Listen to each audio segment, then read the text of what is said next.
Miss Grand Philippines CJ Opiaza nagtapos bilang first runner-up sa MGI. Itinanghal na Miss Grand International 2024 ang representante ng India na si Rachel Gupta sa ginanap na Coronation Night noong Biyernes ika-25 ng Oktubre sa MGI Hall, Bravo BKK Mall sa Bangkok, Thailand. Ang pambato ng Pilipinas na si CJ Opiaza mula sa Zambales ay nakakuha ng titulong first runner-up, na nagmarka ng isang makasaysayang pagbabalik sa winning streak ng Pilipinas sa prestihiyosong patimpalak. Ito ay isang masayang pagbabalik, lalo na matapos ang pagkatalo ni Nikki Demora noong nakaraang taon. Ang tagumpay ni CJ ay hindi lamang isang personal na achievement kundi isang pag-uugnay sa mga nakaraang tagumpay ng Pilipinas sa nasabing pageant. Si Opiaza ay sumunod sa yapak ng mga nakaraang first runner-up na sina Nicole Cordovs noong 2016 at Samantha Bernardo noong 2021,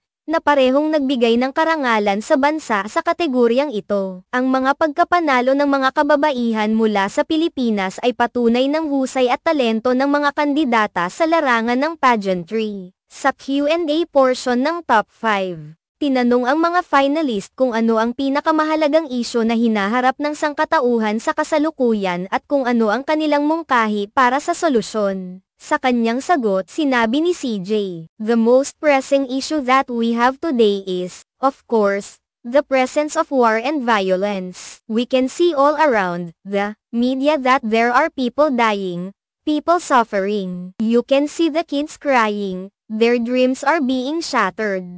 How our differences make US divided." Ipinahayag ni CJ ang kanyang pananaw na ang mga isyong ito ay nagiging sanhi ng malawakang pagdurusa at pagkakawatak-watak sa lipunan. Sa kanyang mensahe, hinimok niya ang lahat na maging mas mapagbigay at magalang, at tratuhin ang isa't isa bilang kapwa-tao. "I collect you all as you leave this place today to bring much more kindness, and respect, and treat one another as human. We live in the same world, we breathe the same air, we are living in the same place. Treat one another as your brothers and sisters." Dagdag pa niya, ang kanyang makabagbag damdaming mensahe ay yumantig sa puso ng marami at nagbigay inspirasyon sa mga tagapanood na magkaroon ng positibong pagbabago.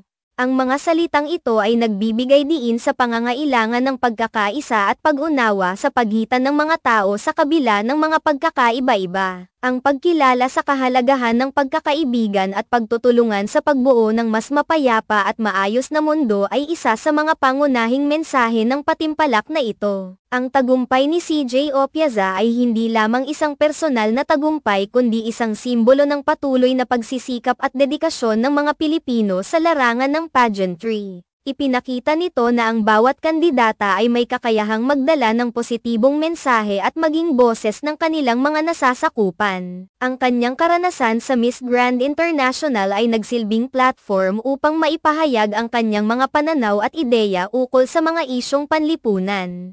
Sa kabuuan, ang Coronation Night ay hindi lamang isang patimpalak ng kagandahan kundi isang pagkakataon din upang talakayin ang mga mahahalagang isyu sa lipunan. Ang mga katulad ni CJ ay nagbibigay ng inspirasyon at pag-asa na sa kabila ng mga hamon, may mga taong handang tumindig at magsalita para sa kapakanan ng iba. Ang tagumpay ng Pilipinas sa Miss Grand International ay patuloy na nagsisilbing inspirasyon sa mga kababaihan, hindi lamang sa bansa kundi sa buong mundo, na ipaglaban ang kanilang mga prinsipyo at pananaw sa buhay.